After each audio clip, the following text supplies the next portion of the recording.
S, ಮುಂದಿನ ಲೋಕಸಭಾ ಕ್ಷೇತ್ರ ಚಿಕ್ಕಬಳ್ಳಾಪುರ ಲೋಕಸಭಾ ಕ್ಷೇತ್ರ. ಕಳೆದ 5 ಬಾರಿ ಚುನಾವಣೆಯನ್ನು ನೋಡೋದಾದ್ರೆ ಕಾಂಗ್ರೆಸ್ 4 ಬಾರಿ ಗೆಲುವನ್ನು ದಾಖಲಿಸಿದೆ. ಬಿಜೆಪಿ ಒಮ್ಮೆ. 1999ರಲ್ಲಿ ಆರ್ ಎಲ್ ಜಾಲಪ್ಪ ಅವರು ಕಾಂಗ್ರೆಸ್ನಿಂದ ಸಂಸದರು. ನಂತರ ಆರ್ ಎಲ್ ಜಾಲಪ್ಪ ಮತ್ತೆ 2004ರಲ್ಲಿ ಸಂಸದರು. 2009 ಮತ್ತು 2014ರಲ್ಲಿ ವೀರಪ್ಪ ಮೊಯ್ಲಿ ಅವರು ಕಾಂಗ್ರೆಸ್ಸಿಂದ. 2019 ಮಾತ್ರ BN ಬಚ್ಚೇಗೌಡರು ಬಿಜೆಪಿಯಿಂದ. ಅವರು ಈ ಸಲ ನಿಲ್ಲಲ್ಲ. ಅವ್ರಿಗೆ ವಯಸ್ಸಾಯ್ತು, ರಿಟೈರ್ಮೆಂಟ್ ತಗೊಂಡ್ರು. ಆಮೇಲೆ ಬಿಜೆಪಿಯಿಂದ ಕೂಡ ದೂರ ಅವರು. ಹೌದು. ಇಲ್ಲೇನು ಅಂದರೆ 2009 ಚುನಾವಣೆಯಲ್ಲಿ ವೀರಪ್ಪ ಮೊಯ್ಲಿ 3,90,000 ಮತ ಪಡೆದ್ರೆ, ಸಿ ಅಶ್ವತ್ಥನಾರಾಯಣ ಅಂತ ಬಿಜೆಪಿಯಿಂದ 3,39,000, CR ಮನೋಹರ್ JDS 1,86,000, 51,000 ಲೀಡಲ್ಲಿ ಮೊಯ್ಲಿ ಗೆಲ್ತಾರೆ. 2014 ಯಾಕಂದ್ರೆ 8ರಲ್ಲಿ JDS ಇಂದ ಬಿಜೆಪಿ ಬರುವಂತ ಬಚ್ಚೇಗೌಡರು ಹೊಸಕೋಟೆಯಿಂದ ಗೆದ್ದು ಕಾರ್ಮಿಕ ಮಂತ್ರಿ ಆಗಿರ್ತಾರೆ ಬಿಜೆಪಿಲಿ. 2013ರಲ್ಲಿ MLA ಸೋಲ್ತಾರೆ ಹೊಸಕೋಟೆ. ಆಗ MTB ಗೆಲ್ತಾರೆ. ಸೋತಂತ ಬಚ್ಚೇಗೌಡರು ಇಲ್ಲಿ ಚುನಾವಣೆ ಕಂಟೆಸ್ಟ್ ಮಾಡ್ತಾರೆ ಲೋಕಸಭೆಗೆ. ವೀರಪ್ಪ ಮೊಯ್ಲಿ ಕಾಂಗ್ರೆಸ್ ಇಂದ 4,24,000 ಓಟ್ ಪಡಿತಾರೆ. ಬಚ್ಚೇಗೌಡರು ಬಿಜೆಪಿಯಿಂದ 4,15,000 ಓಟ್ ಪಡಿತಾರೆ. HD ಕುಮಾರಸ್ವಾಮಿ JDS ಇಂದ 3,46,000 ಪಡಿತಾರೆ. ನೋಡಿ, ಕುಮಾರಸ್ವಾಮಿ 2008 ರಾಮನಗರ MLA, 9 ಬೆಂಗಳೂರು ಗ್ರಾಮಾಂತರ MP, 13 ರಾಜೀನಾಮೆ ಕೊಡ್ತಾರೆ. ಇವ್ರ ಕಾರಣಕ್ಕೆ ಬೈ ಎಲೆಕ್ಷನ್ ಹಾಕಿ ಸುರೇಶ್ ಗೆಲ್ತಾರೆ, ಅನಿತಾ ಕುಮಾರಸ್ವಾಮಿ ಸೋಲ್ತಾರೆ. ಆಗ 13ರಲ್ಲಿ ಅವರು MLA ಆಗಿರ್ತಾರೆ ರಾಮನಗರಕ್ಕೆ. ಮತ್ತೆ 14ಕ್ಕೆ ಬಂದು ಇಲ್ಲಿ ನಿಂತ್ಕೋತಾರೆ ಚಿಕ್ಕಬಳ್ಳಾಪುರಕ್ಕೆ. ಕುಮಾರಸ್ವಾಮಿ ಇಲ್ಲಿಗೆ ಬಂದಿಲ್ಲ ಅಂದ್ರೆ ಬಚ್ಚೇಗೌಡರು ಗೆದ್ದಿರೋ ಅವತ್ತು. ಬಚ್ಚೇಗೌಡರು ಸೋಲ್ಸಕ್ಕೋಸ್ಕರ ಕುಮಾರಸ್ವಾಮಿ ಇಲ್ಲಿಗೆ ಬಂದ್ರು, ಯಾವ್ದೋ ರಿಲಯನ್ಸ್ ಲಾಬಿಗೆ ಅಂತ ಕೆಲವರು ಹೇಳ್ತಾರೆ. ಬಟ್ ಅವತ್ತು ಸೋತ್ರು. ಎಷ್ಟು? 9,500 ಓಟಲ್ಲಿ ಬಚ್ಚೇಗೌಡರು ಸೋತ್ರು. ಯಾಕಂದ್ರೆ ಬಚ್ಚೇಗೌಡರು ದೇವೇಗೌಡರು ಫ್ಯಾಮಿಲಿ ವಿರುದ್ಧ ಹಂಗ್ ಮಾತಾಡಿರ್ತಾರೆ ಜೋರಾಗಿ. ಬಚ್ಚೇಗೌಡರನ್ನ ಸೋಲ್ಸ್ಬೇಕು ಅನ್ನೋದು ಇವ್ರಿಗಿರ್ತದೆ, ಬಂದು ಸೋಲ್ಸ್ತಾರೆ. 2019 ಬಚ್ಚೇಗೌಡರು ಅವಾಗ JDS ಕಾಂಗ್ರೆಸ್ ಮೈತ್ರಿ. ಬಚ್ಚೇಗೌಡರು ಬಿಜೆಪಿಯಿಂದ 7,45,000 ಮತ. ವೀರಪ್ಪ ಮೊಯ್ಲಿ JDS ಕಾಂಗ್ರೆಸ್ ಮೈತ್ರಿ ಇದ್ರು 5,63,000 ಮತ. 1,82,000 ಮತಗಳ ಅಂತರದಲ್ಲಿ ಬಚ್ಚೇಗೌಡರು ಗೆಲ್ತಾರೆ.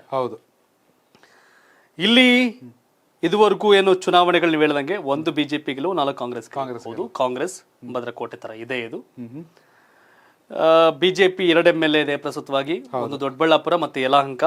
ನೋಡಿ, ಇದು ಚಿಕ್ಕಬಳ್ಳಾಪುರ ಜಿಲ್ಲೆಯ ಬೆಂಗಳೂರು ಗ್ರಾಮಾಂತರದ 4 ಕ್ಷೇತ್ರ, ಬೆಂಗಳೂರು ನಗರದ 1 ಕ್ಷೇತ್ರ ಯಲಹಂಕ, ಚಿಕ್ಕಬಳ್ಳಾಪುರದ 3 ಸೇರಿ ಚಿಕ್ಕಬಳ್ಳಾಪುರ ಕ್ಷೇತ್ರ. ಇದೊಂದ್ ರೀತಿ ಬೆಂಗಳೂರು ಗ್ರಾಮಾಂತರ ಚಿಕ್ಕಬಳ್ಳಾಪುರ ಲೋಕಸಭಾ ಕ್ಷೇತ್ರ ಇದು. ಎಸ್, ಬಿಜೆಪಿಯ 2 ಶಾಸಕರು, ಕಾಂಗ್ರೆಸ್ನ 5 ಮತ್ತು ಪಕ್ಷೇತರರಾಗಿ 1. ಗೌರಿಬಿದನೂರಲ್ಲಿ ಪುಟ್ಟಸ್ವಾಮಿ ಗೌಡರು ಪಕ್ಷೇತರ ಶಾಸಕರು. ಬಾಗೇಪಲ್ಲಿ SN ಸುಬ್ಬಾರೆಡ್ಡಿ ಕಾಂಗ್ರೆಸ್ನಿಂದ ಶಾಸಕರು. ಚಿಕ್ಕಬಳ್ಳಾಪುರ ಪ್ರದೀಪ್ ಈಶ್ವರ್ ಕಾಂಗ್ರೆಸ್. Yelahanka SR Vishwanath BJP. ಹೊಸಕೋಟೆಯಲ್ಲಿ ಶರತ್ ಬಚ್ಚೇಗೌಡ ಕಾಂಗ್ರೆಸ್. ದೇವನಹಳ್ಳಿಯಲ್ಲಿ KH ಮುನಿಯಪ್ಪ ಅವರು ಸಚಿವರು ಕಾಂಗ್ರೆಸ್ನಲ್ಲಿ. ಹಾಗೆಯೇ ದೊಡ್ಡಬಳ್ಳಾಪುರ ಧೀರಜ್ ಮುನ್ರಾಜು ಬಿಜೆಪಿ. ನೆಲಮಂಗಲದಲ್ಲಿ ಶ್ರೀನಿವಾಸಯ್ಯ ಕಾಂಗ್ರೆಸ್ನ ಶಾಸಕರು. ಹೌದು, ಕಾಂಗ್ರೆಸ್ ಪ್ರಬಲವಾಗಿದೆ ಇಲ್ಲಿ. ಈ ಬಾರಿ ಬಿಜೆಪಿ JDS ಮೈತ್ರಿ ಇದ್ ಕಾರಣ ಈ ವೋಟ್ ಶೇರ್ ನೋಡಿದಾಗ ಒಂದು ಹೇಳ್ಬಿಡ್ತೀನಿ ನಿಮಗೆ. ಮೊನ್ನೆ MLA ಎಲೆಕ್ಷನ್ ಕಾಂಗ್ರೆಸ್ ಈ 8 MLA ಕಾನ್ಸ್ಟಿಟ್ಯೂನ್ಸಿಯಿಂದ 6,10,000 ಮತಗಳನ್ನ ಪಡೆದ್ರೆ, ಬಿಜೆಪಿ 5,40,000 ಮತ. ಕಾಂಗ್ರೆಸ್ 5 MLA ಇರಬಹುದು, ಬಟ್ 6,10,000 ಓಟು. ಬಿಜೆಪಿ 2 MLA ಇರಬಹುದು, 5,40,000. ಬಿಜೆಪಿಗಿಂತ ಕಾಂಗ್ರೆಸ್ 69,000 ಲೀಡಲ್ಲಿದೆ. ಅಂಡ್ JDS ಕೂಡ 2,35,000 ಮತವನ್ನ ಪಡೆದಿದೆ. ಇಲ್ಲಿ JDS ಈಗ ಬಿಜೆಪಿ ಮೈತ್ರಿ. ಕಳೆದ ಬಾರಿ ಅವರಿಬ್ರು ಮೈತ್ರಿ ಆದಾಗ ಗೆಲ್ಲಿಲ್ವಾ ಬಿಜೆಪಿ ಅಂತ ಅನ್ಬೋದು, ಬಟ್ ಲೋಕಸಭೆ ಬೇರೆ ವಿಧಾನಸಭೆ ಬೇರೆ. ಇಲ್ಲಿ ನಿಮ್ಗೆ ಗೌರಿಬಿದನೂರು 46,000 ಕಾಂಗ್ರೆಸ್, 8,000 ಬಿಜೆಪಿ. ಇಂಡಿಪೆಂಡೆಂಟ್ ಗೆಲ್ತಾರೆ ಪುಟ್ಟಸ್ವಾಮಿ ಗೌಡ್ರು. ಯಾರು ಈ ಪುಟ್ಟಸ್ವಾಮಿ ಗೌಡ್ರು? ಶರತ್ ಬಚ್ಚೇಗೌಡರು ಶ್ರೀಮತಿ ಅವ್ರ ತಂದೆ, ಅಂದ್ರೆ ಶರತ್ ಬಚ್ಚೇಗೌಡರು ಮಾವ, BN ಬಚ್ಚೇಗೌಡರು ಬೀಗ್ರು. ಸರಿನಾ? ಈಗ ಇಲ್ಲಿ ಬಿಜೆಪಿಯಿಂದ ಡಾಕ್ಟರ್ K ಸುಧಾಕರ್ ಚುನಾವಣೆ ಸೋತ್ರಲ್ಲ ಚಿಕ್ಕಬಳ್ಳಾಪುರ, ಅವ್ರದ್ದು. ಯಲಹಂಕ ವಿಶ್ವನಾಥ್ ಅವ್ರ ಮಗ ಅಲೋಕ್ ವಿಶ್ವನಾಥ್. ಚಿಕ್ಕಬಳ್ಳಾಪುರ ಜಿಲ್ಲಾಧ್ಯಕ್ಷ ಬಲಿಜ ಕಮ್ಯುನಿಟಿಯ ರಾಮಲಿಂಗಪ್ಪ.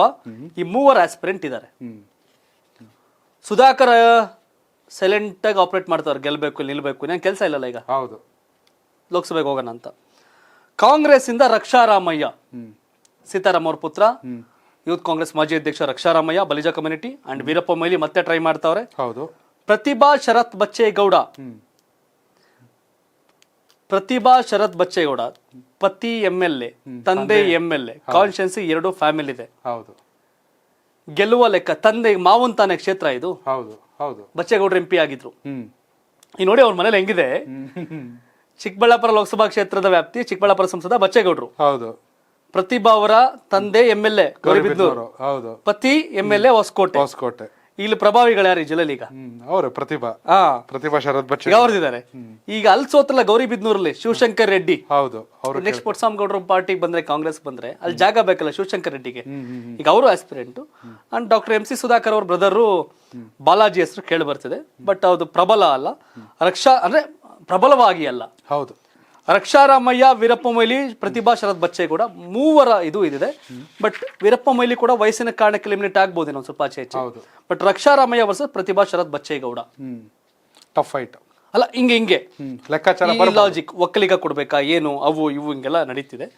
ಡಾಕ್ಟರ್ K ಸುಧಾಕರ್, ಪ್ರದೀಪ್ ಈಶ್ವರ್ ಅಲ್ಲೂ ಬಂದು ಸೋಲ್ಸಿ ನಾನು, ಹೌದಾ, ಲೋಕಸಭೆಲೂ ಸೋಲ್ಸಿನಿ ಸುಧಾಕರ್ನ ಅನ್ನೋದು. ಅಂದ್ರೆ ಯಂಗ್ಸ್ಟರ್, ಮೋಟಿವೇಶನಲ್ ಸ್ಪೀಕರ್, ಹೌದು, ರಾಜಕಾರಣ ಮಾಡುವಂತ ಹೊಸದು, ಹೊಸ ತರದ ಮನುಷ್ಯನ್ಗೆ ಒಳಗಡೆ ಕಲ್ಮಶ ಇಲ್ಲ.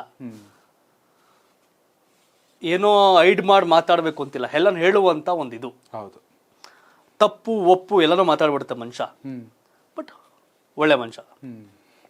ಡಾಕ್ಟರ್ K ಸುಧಾಕರ್ ಸಾವಿರಾರು ಕೋಟಿ ಅಭಿವೃದ್ಧಿ, ಮೆಡಿಕಲ್ ಕಾಲೇಜ್ ಎಲ್ಲ ಮಾಡೋ ಜನ ಸೋಲ್ಸ್ಬಿಟ್ರು. ಹೌದು. ಏನ್ ಮಾಡೋದು ಇಲ್ಲಿ 4 ವರ್ಷ ಲೋಕಸಭೆ ಟ್ರೈ ಮಾಡೋಣ ಅಂತ. ಈಗ ಲೋಕಸಭೆಗೆ ಅವರು ಕ್ಯಾಂಡಿಡೇಟ್ ಬೇಕಲ್ಲ, ಬಚ್ಚೇಗೌಡ್ರಿಲ್ಲ. ಹೌದು, ಒಕ್ಕಲಿಗ ಕಮ್ಯುನಿಟಿ ಆದ್ರೆ ಸುಧಾಕರ್ ಇಲ್ಲ, ಅಲೋಕ್ ವಿಶ್ವನಾಥ್ ಕೇಳ್ತಾರೆ ನನ್ನ ಮಗಂಗೂ ಬೇಕು ಅಂತ, ನೋಡ್ಬೇಕು. But doctor K Sudhakar versus Alok Vishwanath, ticket ಯಾರು ಪಡಿತಾರೆ ಏನೋ ನನ್ನ ಲೆಕ್ಕಾಚಾರ. ಬಟ್ ಈಸಿ ಟಾಸ್ಕ್ ಏನಲ್ಲ ಇದು. ಆರ್ಥಿಕವಾಗಿ ಡಾಕ್ಟರ್ K ಸುಧಾಕರ್ ಪ್ರಬಲರು, ಅಲೋಕ್ ವಿಶ್ವನಾಥ್ ಪ್ರಬಲರು, ರಾಮಲಿಂಗಪ್ಪ ಕೂಡ ಪ್ರಬಲರು. ಅಲ್ಲಿ ಕಾಂಗ್ರೆಸ್ ಅಲ್ಲಿ ರಕ್ಷಾರಾಮಯ್ಯ ಪ್ರಬಲರು, ಪ್ರತಿಭಾ ಶರತ್ ಬಚ್ಚೇಗೌಡ ಪ್ರಬಲರು. ಸೊ ಹಿಂಗ್ ನಡೀತಾ ಇದೆ. ಸೊ ಚಿಕ್ಕಬಳ್ಳಾಪುರ ಚೆಕ್ಮೆಟ್ ಅಲ್ಲಿ ಕಾಂಗ್ರೆಸ್ ಒಂದ್ ಕೈ ಮೇಲುಗೈ ಲೆಕ್ಕಾಚಾರದಲ್ಲಿದೆ. But Modi mania, development, new voters ಇವೆಲ್ಲ ಏನಾಗುತ್ತೆ, ಟಿಕೆಟ್ ಯಾರಿಗೆ ಸುಧಾಕರ್ ಕೊಟ್ರೆ ವಿಶ್ವನಾಥ್, ಅಲೋಕ್ ವಿಶ್ವನಾಥ್ ಇವರೆಲ್ಲ ಏನ್ ಮಾಡ್ತಾರೆ, ಅಲೋಕ್ ವಿಶ್ವನಾಥ್ ಕೊಟ್ರೆ ಸುಧಾಕರ್ ಏನ್ ಮಾಡ್ತಾರೆ, ಇದೆಲ್ಲ ಬರುತ್ತೆ ಮ್ಯಾಟ್ರಿಲ್ಗೆ. ಸೊ ಹಾಗಾಗಿ ಚಿಕ್ಕಬಳ್ಳಾಪುರ ಇನ್ನು ಅಭ್ಯರ್ಥಿಗಳು ನಿರ್ಧಾರ ಆದ ಮೇಲೆ ಭವಿಷ್ಯ ಗೊತ್ತಾಗುತ್ತೆ. ಬಟ್ ಇದು ಕಾಂಗ್ರೆಸ್ ಬಿಜೆಪಿ ಹಣಾಹಣಿ ಫಿಕ್ಸ್. ಎಸ್ ವೀಕ್ಷಕರ, ನಿಮ್ಮ ಪ್ರಕಾರ ಚಿಕ್ಕಬಳ್ಳಾಪುರ ಲೋಕಸಭಾ ಕ್ಷೇತ್ರದ ಮತದಾರರಾಗಿದ್ದಲ್ಲಿ ಯಾರು ನಿಮ್ಮ ಸಂಸದರಾಗಬೇಕು, ಹಾಗೇನೆ ಯಾರು ದೇಶದ ಪ್ರಧಾನಿ ಆಗಬೇಕು? ನರೇಂದ್ರ ಮೋದಿ ಅವರು ಹ್ಯಾಟ್ರಿಕ್ ಸಾಧನೆ ಮಾಡಬೇಕಾ ಅಥವಾ ರಾಹುಲ್ ಗಾಂಧಿನ, ಮಲ್ಲಿಕಾರ್ಜುನ ಖರ್ಗೆ ಅವರ? ಕಾಮೆಂಟ್ ಮಾಡೋದನ್ನ ಮರಿಬೇಡಿ.